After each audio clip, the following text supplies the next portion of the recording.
আরে নিমাইদা যে, কোথায় যাচ্ছেন এত রাত্রে? গ্রামে যাচ্ছি, ফিরে যাচ্ছি। অনেক রাত হয়ে গেল। বাজারে কিছু কাজ ছিল, কাজ শেষ করে এখন বাড়ির দিকে যাচ্ছি ভাই। কিন্তু দাদা, এত রাত্রে আপনি এই জঙ্গল ধরে যাবেন কেন? আপনি বোধহয় ভুলে গেছেন রাস্তাটা খুবই খারাপ। কেন? কি সমস্যা রাস্তায়? আরে নিমাইদা, এই যে এই গ্রামের এই জঙ্গল দিয়ে যেতে গত কয়েক মাস আগে একজন ভয় পেয়েছিল ভাই। তাই বলছিলাম আপনি শহরেই থেকে যান, কাল সকালে যাবেন। কিন্তু ভাই, আমার যে একটু তাড়াও আছে, যেতেই হবে। সাবধানে যেন, কারণ রাস্তাটা ভালো না। আচ্ছা দাদা, গেলাম। রাত তখন প্রায় 12টা। রাহুল তার মোটর বাইকে করে শহর থেকে গ্রামের দিকে ফিরছিল। ইস রে, আমার তো অনেক দেরি হয়ে গেছে। আমি এত পথ যাব কিভাবে? আর এত রাত্রে তো আমার কোনো সঙ্গীও নেই যে আমরা একসাথে যাব।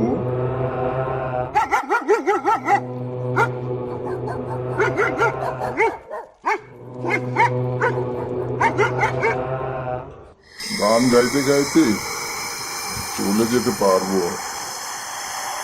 কোনো ভয় নেই। রাস্তা ফাঁকা, শুধু মাঝে মাঝে কুকুরের ডাক শোনা যাচ্ছিল। শীতকাল, চারপাশে কুয়াশার চাদর। রাস্তার দুপাশে সারি সারি বিশাল গাছ,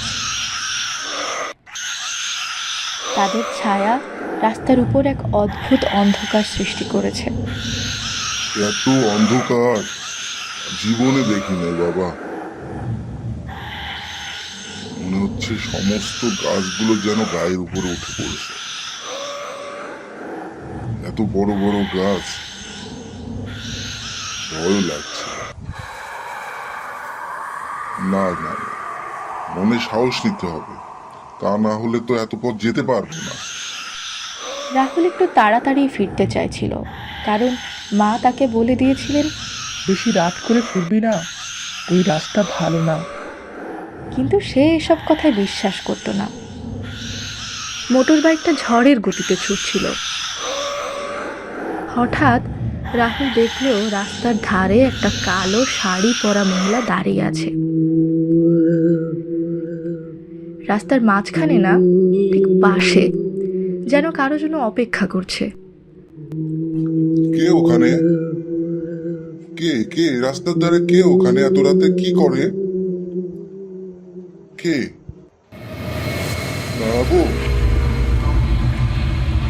সে কি কোনো সাহায্য চাচ্ছে, নাকি দাঁড়ানো ঠিক হবে? আবার এত রাতে একজন বিপদে পড়েছে, না না নিয়ে বা না কিছু করে গেলেও তো হবে না। এত রাত্রে একজন বিপদে পড়েছে, কোনো খোঁজ না নিয়ে চলে যাওয়াও তো ঠিক হবে না।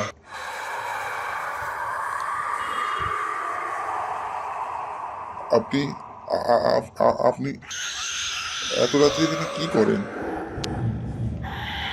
আপনার বাসা কোথায়? আপনার বাসা কোথায়? আপনার আপনার এত রাত্রে আপনি কোথা থেকে এলেন? আপনার পরিচয় কি? কথা বলছেন না কেন? কি হয়েছে কি?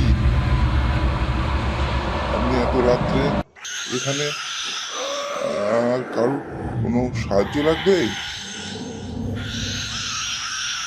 মহিলার মুখ দেখা যায় না, চুলগুলো বড় বড় গোছা হয়ে সামনে নেমে এসেছে। রাহুল একটু ঘাবড়ে গেল। এত রাতে এখানে কেউ কি করছে? মহিলাটি ধীরে ধীরে তার দিকে তাকালো। ঠান্ডা বাতাস বইতে লাগলো। চারপাশের কুয়াশা যেন ঘন হয়ে এলো। কোনো কথা না বলে সে আস্তে আস্তে এগিয়ে এসে বাইকের পেছনে বসলো।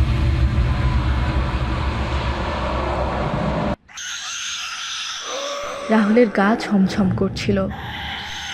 আমার এখন কেমন যেন ভয় ভয় করছে।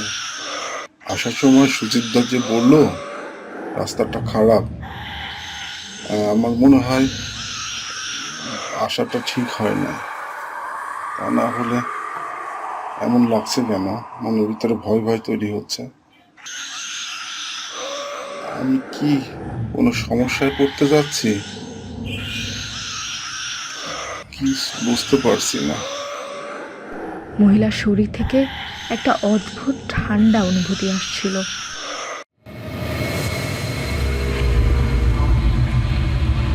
যেন বরফের স্পর্শ। এত ঠান্ডা লাগছে কেন? তাছাড়া আমি তো শীতের কাপড় চোপড়ও তেমন নিয়ে আসিনি, হয়তো সেই জন্য বেশি ঠান্ডা লাগছে। আর আমি নিজেই তো ঠান্ডা কাপড় নিয়ে আসি নাই। আমি এই ভদ্র মহিলাকে আমি গরম কাপড় চোপড় দেবো কিভাবে? থাক এভাবেই।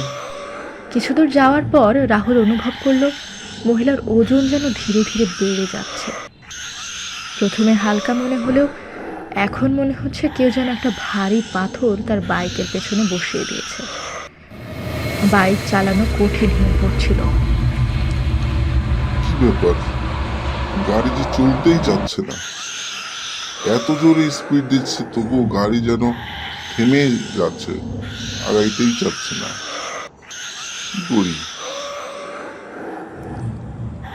কি ব্যাপার, এত ভারী নাকি? আমরা দুজন এত ভারী?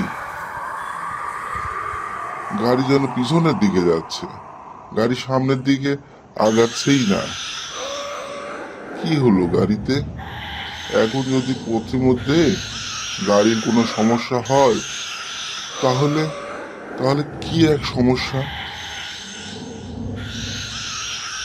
মা ঠিকই বলেছিল, এদিক দিয়ে আসলে আসা ঠিক হয় না।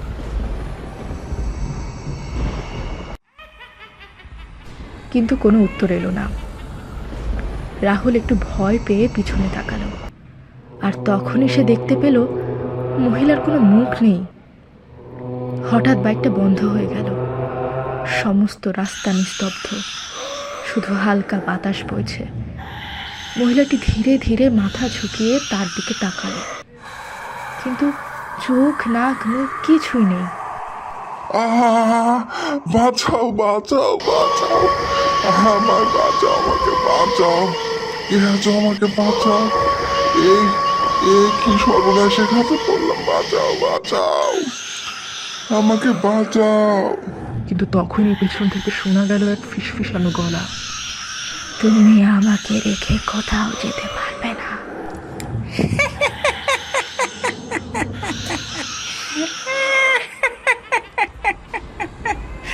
পারবে না, পারবে না। সে আরো জোরে দৌড়াতে লাগলো, কিন্তু তার মনে হলো কেউ যেন তার পায়ের কাছেই ছায়ার মতো চলেছে। সে আরো জোরে দৌড়াতে লাগলো। আমাকে বাঁচান, আমাকে বাঁচান। আমার পিছনে এক পেতনি তাড়া করেছে, এক বদমাইশ পেতনি তাড়া করেছে। আমাকে বাঁচান, আমাকে বাঁচান। কোথায় ভূত? কোথায় পেতনি? কোথায়?